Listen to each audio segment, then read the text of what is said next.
Hallo almal, en ons kyk weer bietjie na 'n paar stukkies kommentaar op van die foto's wat ons hier op die mentorskap webwerf het.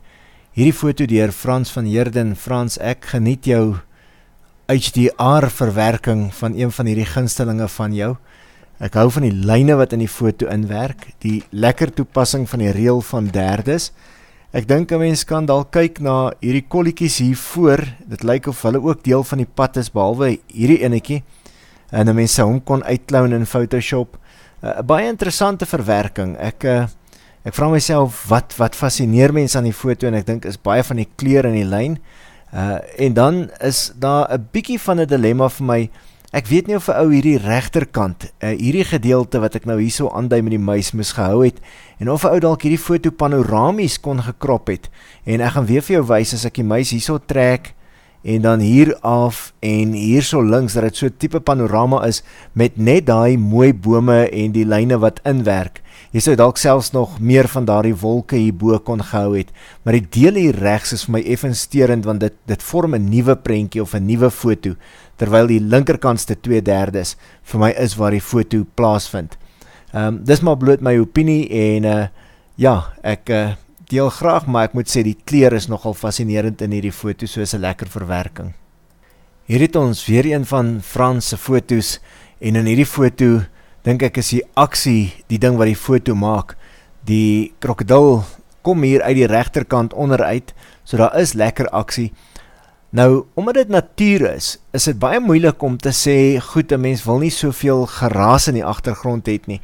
Maar wat ek dink, Frans, as ek vir jou moontlike aanbeveling kan maak, is met 'n vlakker diepte van veld, sou 'n ou baie van hierdie bosse hier aan die agterkant dalk 'n bietjie kon wegkry. Op hierdie stadium kompeteer hulle nogal met die krokodil, en kry half die indruk, jy weet, daar's nie 'n verskil amper tussen voor en agtergrond nie, en dit is 'n redelike bondspil wat hier rondom die krokodil is.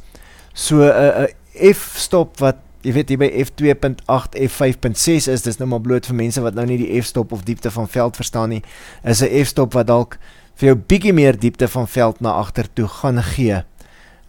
Nou ja, en ek dink nog steeds is een van daai lekker foto's wat 'n mens nie sommer aldag kry nie, so 'n lekker oomblik wat vasgevang is, maar as ek dan daai aanbeveling kan maak, ek hou van die krokodil, ek hou van sy posisie, maar ek is bietjie bekommerd dat die foto te besig is. Hierdie is 'n foto wat Ray de Lange geneem het, en Ray maak melding, amper sê ek mention, Ray noem dan onder aan die foto hoe ongelooflik klein, hierdie blommetjie is letterlik so groot soos haar duimnaal, en sy wys dan uit dat daar 'n bobbejaan gesiggie is. As jy mooi na die foto kyk, sal jy sien, daar is oogies en 'n neusie en 'n mond, so loer gerus bietjie nader. Ry nou, as ek 'n aanbeveling mag maak, omdat die blommetjie baie klein is, nou ek dink jy het waarskynlik al gekrop hierso, want jy sê jy was baie naby, maar sou 'n ou hierdie fotootjie lê eintlik in hierdie gedeelte links en regs en ondertoe, sodat die stammetjie daar 'n bietjie meer uit 'n hoek uit sou kom. Maar ek kan sien dat hierdie foto al redelik verwerk is, of waarskynlik dalk aan die agtergrond, jy weet dat jy dalk al 'n deeltjie uitgeknip het. Aan die ander kant is dit dalk jou oorspronklike foto. Wat ek jou wel op wil gelukwens is die feit dat die blommetjie self is in fokus, dalk so bietjie oorbelig as jy kyk hier sulke spierwit kolletjies. Maar ek dink jy wou hierdie storie van die gesiggie vertel van die baie klein blommetjie, dit het jy reg gekry. Kyk net na die posisionering van die blommetjie, weer 'n bietjie in die middel van die foto, maar een van daai wat 'n mens partykeer die foto wil neem, dit is die klein blommetjie, hy het die gesiggie, en jy het nie 'n makrolens by jou nie, so jy het die beste gemaak met wat jy gehad het. Nog een van Ray de Lange se foto's is hierdie ene van die bobbejane, wat hier in die boom sit. Nou, interessant, Ray vertel net onder aan die foto dat hulle op pad was om iewers heen te ry om die reënboog af te neem, en toe hulle hierdie trop bobbejane raakloop. En ek dink baie dikwels, Ray, is 'n mens se eerste gedagte om die reënboog en die bobbejane te kry. Nou die dilemma wat mense het, is jy het eintlik effektief twee foto's wat hierso teen mekaar werk. Die eintlike foto wat ons hier het, is, as ek my muis hier mag gebruik, is letterlik hierdie twee ouetjies wat hier in die mik van die boom sit. Nou dit is waar mens nou 'n lekker zoomlens sou wou gehad het, of 'n sterk telefotolens om daai bobbejane te isoleer en dalk selfs die reënboog te kry. Op hierdie stadium kan ek vir jou sê, jy weet, 'n groot deel van die foto word in beslag geneem deur die tak en die tak daarbo. Nou, ons weet die bobbejane sit in die boom, maar 'n baie groot deel is dan die takke self. So, ek dink die oomblik was daar, die lig was waarskynlik pragtig, die reënboog was daar, die bobbejane was daar, maar ek dink wat my vang van die foto is dat die primêre objek van die foto, die bobbejane, is heel te klein in die foto. En ek verstaan dat partykeer het mens nie 'n zoomlens by jou nie. So, die les wat ek dalk vir die mense op hierdie mentorskap program kan probeer leer is, dit wat jou kern van jou foto is, moet die hoofdeel van die foto uitmaak, tensy dit dalk gekompenseer word met balans of iets groter of iets kleiner in die agtergrond. Maar die foto moet 'n storie vertel, en hierdie foto vertel amper vir my, nie die storie van die foto, maar die storie van Ry wat op pad was na die reënboog toe en toe die bobbejane gesien het. Maar die foto self probeer 2 stories vertel, en dis miskien waar dit so bietjie tekort skiet. Geniet ek nou hierdie foto van Ry net na die vorige ene, want ek sien toe onderaan sy sê sy het 'n 400mm lens geneem. Ry, ek is seker toe jy bobbejane afgeneem het, jy dalk nie die 400mm lens geneem nie, of hulle was baie ver van jou af.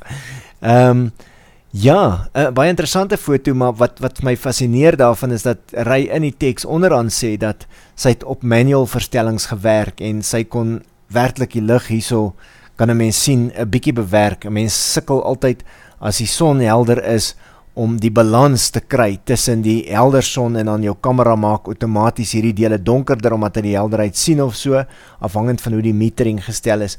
Ry, ek hou van die foto se komposisie, en wat ek dalk as 'n les wil uithaal hier vir die mense is, jy het 'n derde hier aan die onderkant, en dan hier in die 2/3 gebeur 'n bietjie van jou drama met die son. Die son is wel 'n bietjie in die middel, maar hy plan nie as gevolg van hierdie lyn wat hierso afhardloop, jy weet, en skeef skuins afgaan, en amper wil ek sê 'n driehoek vorm saam met die son. So, ek hou van hierdie foto.